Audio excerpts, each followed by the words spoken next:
Now, my little green dots are going up and down to say my audio is coming through. The first attempt at this told me the audio wasn't working.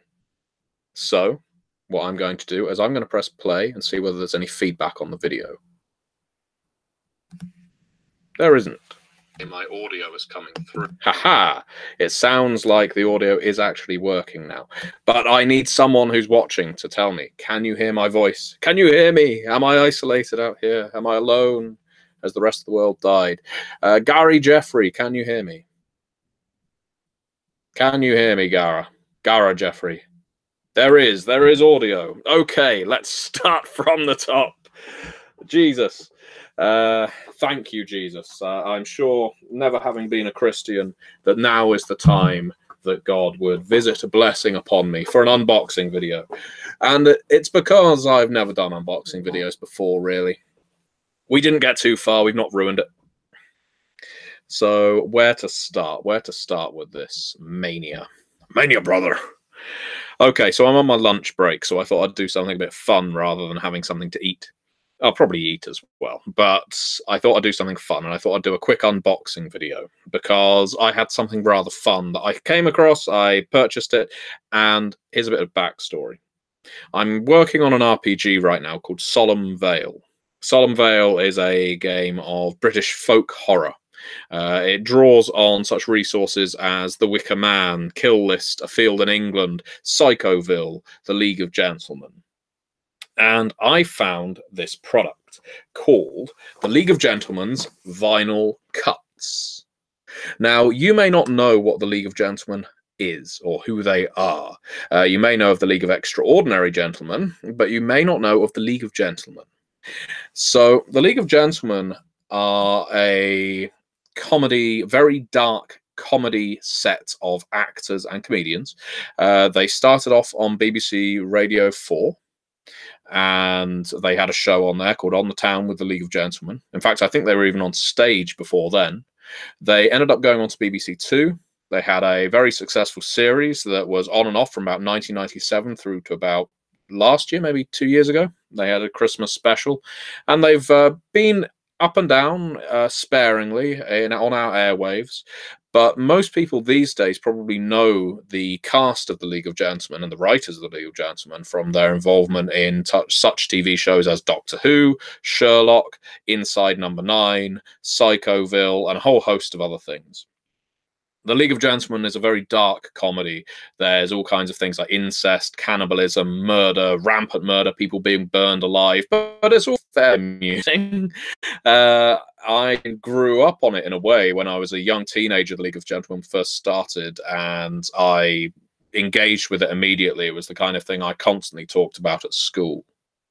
As people who are commenting on the video on YouTube are indicating, some of them do know what the League of Gentlemen are or who they were.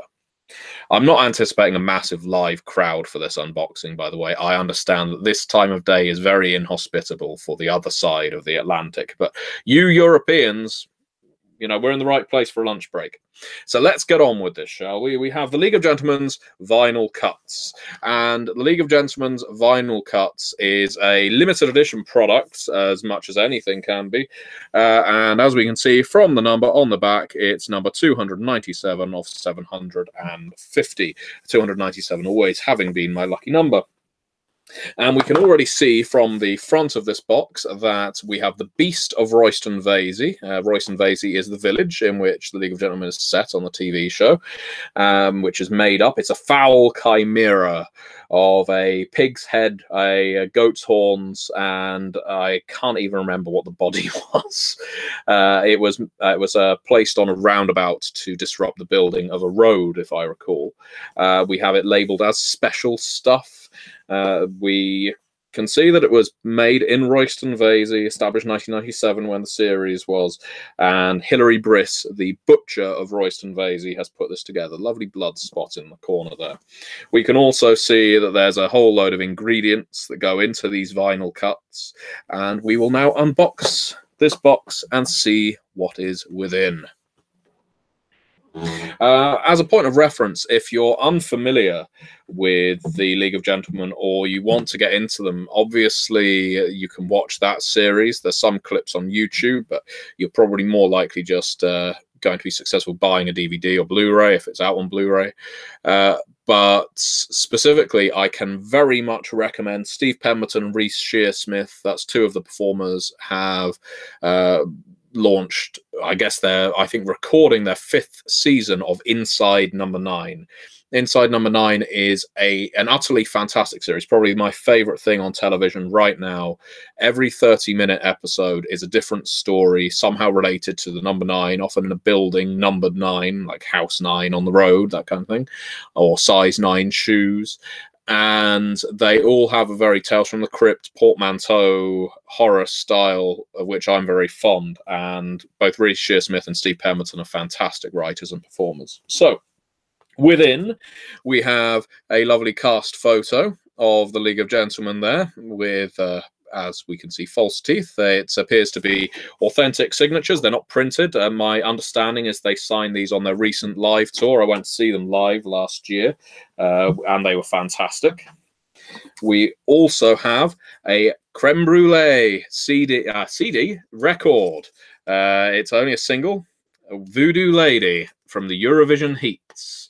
One of the characters in the League of Gentlemen was Les McQueen, who was a down-on-his-luck, not very talented musician, rhythm guitar.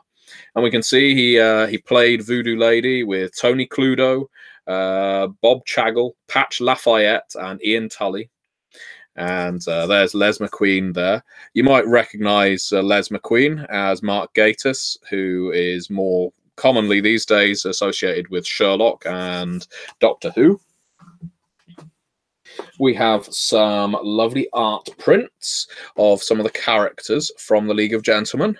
See how many of these I can actually recognize. We've got Mickey. We have, Val and Goth. I'm going to go to hell for not remembering both of their names. Maybe if someone watching this does know. Val and Iris. There you go, Val and Iris. We have Pauline from the job centre. We've got Bernice, the local vicar.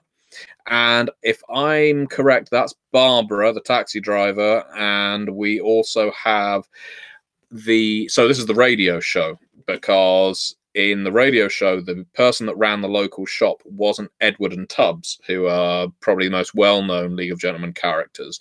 It was a very small man who, the joke would be that his height would pretty much vary every single time he was on the show. But he just spoke like this, and the general gist was, can you help me up to get that jar of something off the top shelf? So, yeah, as you can see, Bernice the Vicar is a loving kind of individual with hate tattooed on her knuckles. We have a print from what I think is probably season 1 of the TV show, because we have Edward and Tubbs there. Now, if all of these characters look a bit strange, don't be fooled, they are all played by the same cast of 3 people. While Jeremy Dyson is the 4th member of the League of Gentlemen, he's very rarely on screen, he's just a writer. So we have Edward and Tubbs from the local shop. We've got the new road being built, which is what sends the village of Royston Vasey into a tiz. We have the builders who are about to be burned alive. Is Royston Vasey a village or a town? That's a good question. We've got the Toad funeral here with Harvey Toadface. If you don't know what the League of Gentlemen is, this probably sounds utterly bizarre. And Auntie Val. We have here Legs Akimbo Theatre Company. Their slogan is "Put yourself to a child." We have here the Beast of Royston Vasey that's been crucified to deter the people building the new road. There's Dr. Chinnery, the vet. And there's a chap whose name I forget, who's basically erected as a scarecrow in a field. And as we can see, Dr. Chinnery has just tried to clear a tortoise's head pains, and he tried to apply some pressure, and it fired the tortoise out of its shell. It's a gory effect. If you ever look up Dr. Chinnery on YouTube, you'll see the kind of thing that Dr. Chinnery does, and he's not a very good vet. Not a very good vet at all. Yes, you are getting a first-class educational British culture, Think Geek. And did I hear Mark Gase's audio play of Blood on Satan's Claw? I've not, actually. But, you know, if this is the kind of thing that interests you, the League of Gentlemen, definitely seek it out. I don't think there's many clips of it on YouTube, but because the BBC is quite tight with how much they release for free, but it wouldn't cost much to buy a DVD of the League of Gentlemen. Again, do check out Inside #9. It is superb.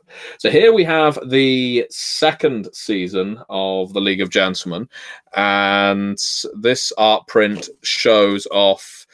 We've got Pauline from the Job Centre again, undercover. We've got Ross, who is the person who made Pauline lose her job at the Job Centre. There's Les McQueen again, creme brulee, rhythm guitar. Hilary Briss, the rather suspect butcher. We've got the nosebleed infection that's going through Royce and Vasey. There's Hair Lip, the German teacher. And here's Papa Lazarou. Now, Papa Lazarou is probably a character who you wouldn't see a great deal of on most things on TV today. But one thing to emphasize is Papa Lazarou isn't a black-white minstrel. That is his face.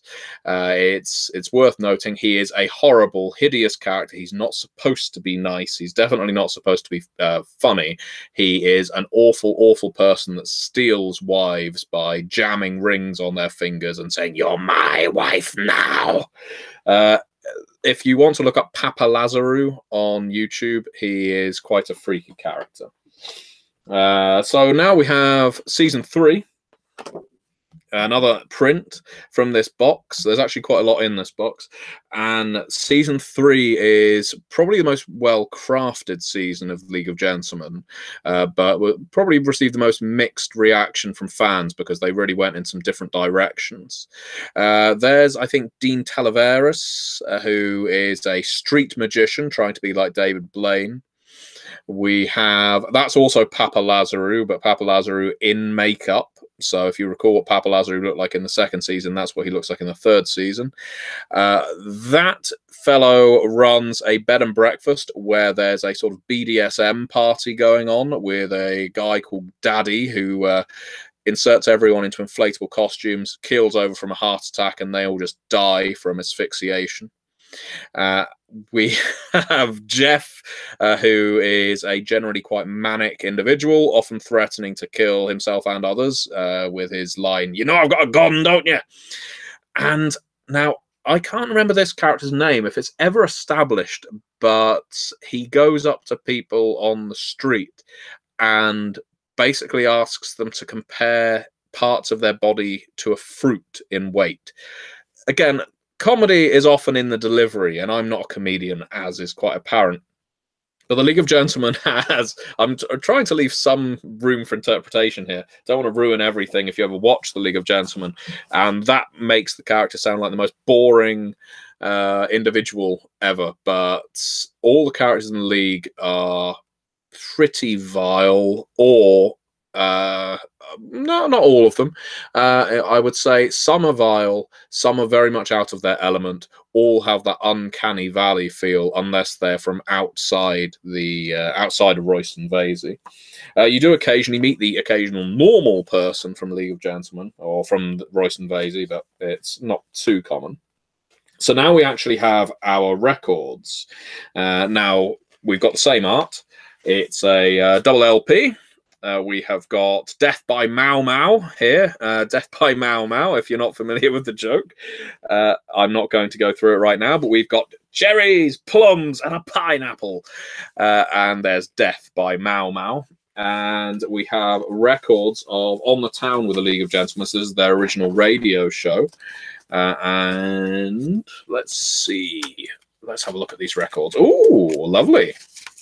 We've got some lovely pink records here for On the Town with the League of Gentlemen. That's their radio show. So that will be nice to listen to on my turntable, because I am that old, or that hipsterish if you prefer. We also have... oh, there's actually quite a lot in here. So we've got Mr. Mickey there. This is excellent. Again, it's difficult to convey the joy of finding all of these things, but I very much engaged with League of Gentlemen when I was a teenager, so having all of this at my disposal is quite amazing. There's so many records in here, so I can listen to all of their comedy up to a point. I guess the League of Gentlemen Apocalypse isn't in here. That's their movie. They did a movie over a decade ago.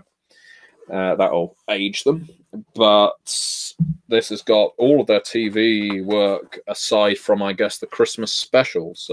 One of the Christmas specials, the first one, is probably one of the finest pieces of horror comedy I've ever seen.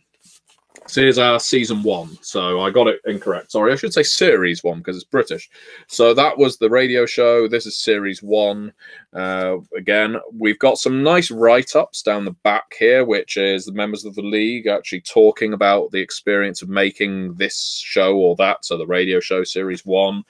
Now, I'm guessing all of this art is supposed to mean something. I think this is the wallpaper from Harvey Denton's house.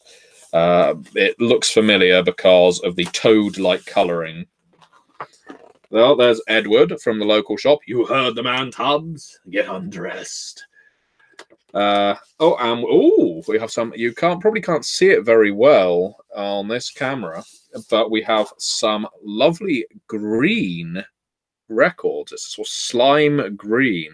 It probably just looks black, but I can assure you that it is green. And we have Edward and Tubbs on either side.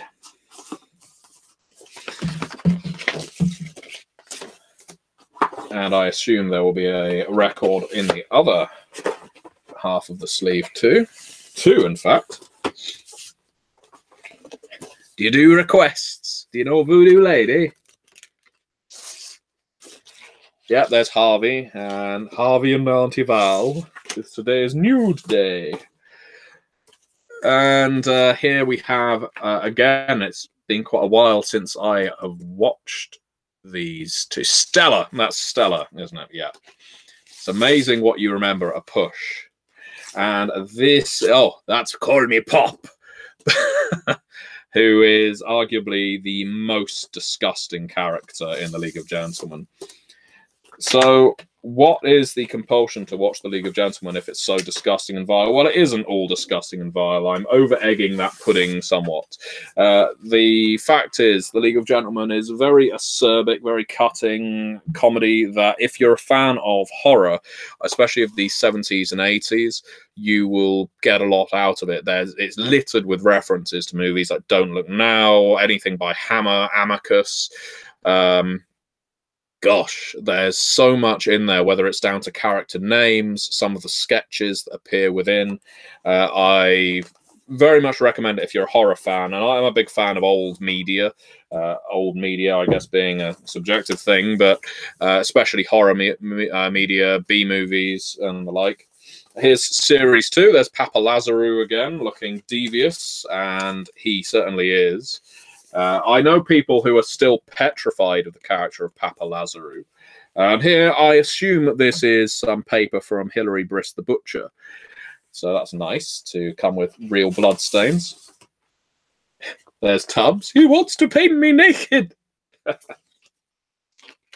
And here we have some beautiful white records. There's Hilary. There's Hair Lip. And it looks like they're white records with a bit of a blood splat on them. That's beautiful.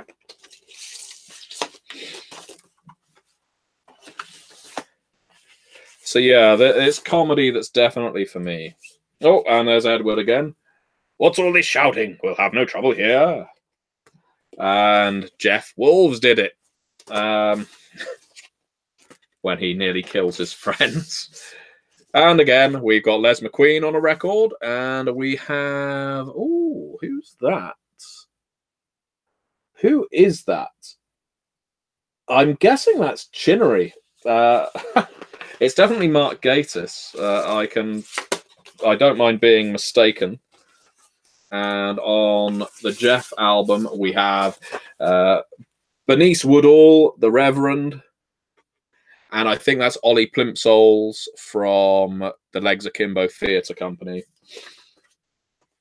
You know, the Legs Akimbo Theatre Company was very on point. When I was at school, we always had these theatre companies coming in to teach us about the evils of drugs and the best way to, you know, have safe sex, I guess, and things like that, and how to be a responsible young adult. And it probably would have related to us more. We would have related to the material more if it had been presented in a way that wasn't a musical. But it did seem that if you were in an amateur theatre company traveling around schools, you had to insert a rap in everything you did. And we would just all sit back like, this is the worst thing we've ever witnessed. And it probably was. So, but you got to love them. Everyone who does drama has to start somewhere. Now, we have our season 3 or series 3, and here's a beautiful Papa Lazaru's Pandemonium Carnival inside art. There's Lance, the joke shop owner. Are you broad-minded? Stick your hand in this box. We have some lovely orange LPs now. I'm going to take the sticker off. Hopefully that won't interfere with the needle, but I'm not going to scratch at it. I'll probably take it off with a soft sponge later. That, again, is Papa Lazaru, and there is the actual Papa Lazaru, but this is Papa Lazaru in disguise. So I'll repeat that. This is Papa Lazaru's actual face. This is Papa Lazaru in makeup. A truly terrifying individual who put the fear of God into children when the League of Gentlemen first came out. Obviously, children probably shouldn't have been watching the League of Gentlemen, but you know what children are like. Behold the Medusa, which is the asphyxiating BDSM machine. There's Lance, and there's a fella from the Bed and Breakfast, whose name I sadly forget. And I remember the things he said, like jump leads for 2, can do, and...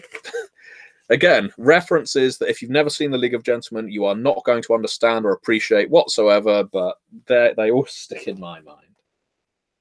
And here we have our final disc, which has Jeff on one side and Pam Douve on the other. Pam Douve, whose audition for a commercial for selling some orange juice was, "Excuse me, can anybody get a ball on Douve?"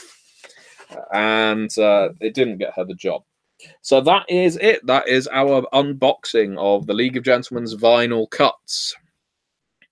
And as I say, not really that au fait with unboxing videos. Just decided to do one because I'm on lunch and I can see my lunch break is fast running out. So I'm going to pour some hot water over some rice. And that will do me, I imagine. But yeah, before I go, I would just like to say, if you are interested in Exalted, on the Onyx Path YouTube channel at 9 PM GMT tonight, I am doing an Exalted 3rd edition character creation session. I'm the person creating a character. Neil Raymond Price is the person running the game for me. Specifically, this is to tie in with the Kickstarter for Lunar's Fangs at the Gate, which is doing monstrously well right now. And I have very little knowledge of Exalted. I'll be the first to admit it. So Neil will be hand-holding me all the way through it. I've changed my mind on what I was going to go for, some kind of were-reptile. I'm going to go for some kind of were-pig or were-boar at this point and see how well the game supports my flights of fancy. Neil will be explaining about some of what Exalted is about. So if you don't know Exalted, I don't know Exalted, then please do tune in on the Onyx Path YouTube channel to find out what the game is all about. And I guess the last thing I have to promote is, as ever, I have a Patreon account. If you're interested, all you need to do is go on patreon.com and look up. So it's patreon.com/Matthew Dawkins. That's my name, Matthew with 2 T's, Dawkins, Dawkins. And what that Patreon does is give you the opportunity to have games run by me, join my Discord, where we're starting up a lovely community of gamers, get some one-on-one tuition for RPG writing and getting into the industry, networking advice, that sort of thing. There's all kinds of tiers on offer. So if that appeals to you, do check out patreon.com/Matthew Dawkins. I'll be sure to put a link in the description below. And if you're just generally interested in the kind of books I've worked on, go on MatthewDawkins.com. MatthewDawkins.com has all of my credits, as far as I'm aware, and there's also a lovely tip box. So, you know, if you want to buy me a cup of tea, send me a quid, send me a pound or two, and I will promise to spend it on tea or drugs. So, I'm just going to, before I sign off, have a quick look through the comments, see whether there's anything that people are asking me that I should answer. I'm glad that people were able to hear me, because this would have been a very long video if they had not. Think Geek 573 wants to know more about the British folk horror RPG I'm working on. That's Solemn Vale. Solemn Vale is the brainchild of a chap by the name of Mark Kelly, who's probably most well known for producing a lot of the art for games like The World of Darkness, Chronicles of Darkness, I Am Zombie, among various others. I've been developing Solemn Vale. We've got a fantastic team of writers on that book, and we're aiming to kickstart in the coming months as well. If you're interested in Solemn Vale, look it up on Facebook. It's Solemn, as in sad, Vale, as in V-A-L-E, as in a veil of land as opposed to a veil over your face. Anyway, look up Solemn Vale on Facebook, because in the Solemn Vale group, we are giving out parts of the manuscript to do playtests and simply to get reviews of people, their thoughts, so we can adjust before we go on Kickstarter. It's a game that promises to be creepy, a bit grim, a bit scary, and root mundane characters in situations they have no way of being able to handle. But it has a lovely new system that is new for this game, and we're very excited about it. So what else do we have here? What's this stream about, says Red Seb Munza. Well, I hope you are familiar now with what it's about. As the name implied, Leave Gentleman Vinyl Cuts unboxing. What else do we have? Hi from Brazil. Hi to Brazil, Canal de Luthien. Awesome Ted, your first job was writing those terrible morality plays, and yes, there was a rap song in it. See, I know my stuff. And good morning to you across the pond, Mark Torres. Thank you for your wish of great and good fortune, Mark. That's very kind. Exalted is apparently any mythological martial arts movie ever. I'm told that it's a nice combination of almost Greek-esque mythology combined with wuxia and other martial arts kind of movies, gods versus titans, or primordials in this case, and you are the creatures uplifted, exalted to fight against them. Marius Salisbury says, my dear old dad showed my brother and I the League of Gentlemen movie not long after it came out. Never have I been so horrified or disgusted by anything in my life. Lars von Trier, eat your heart out. I don't know. I think Antichrist is a bit worse. And excellent. Think Geek found Solemn Vale on Facebook. Paladin Demo says, are War Striders still a thing in Exalted 3rd Edition? I don't know. Tune in to the Exalted 3rd Edition character creation at 9 p.m. tonight on the Onyx Path YouTube channel. It's 9 p.m. GMT, and you can ask there, and an expert will be able to answer you. So all that said, I'm going to go and I'm going to eat something. So thank you very much for watching this impromptu video. I'm getting back into the swing of uploading things to this channel. It's good fun. And if you missed it, last night was Call of Cthulhu character creation video on this channel, and soon we will run a session of that on this channel as well. So thank you very much for watching and stopping by.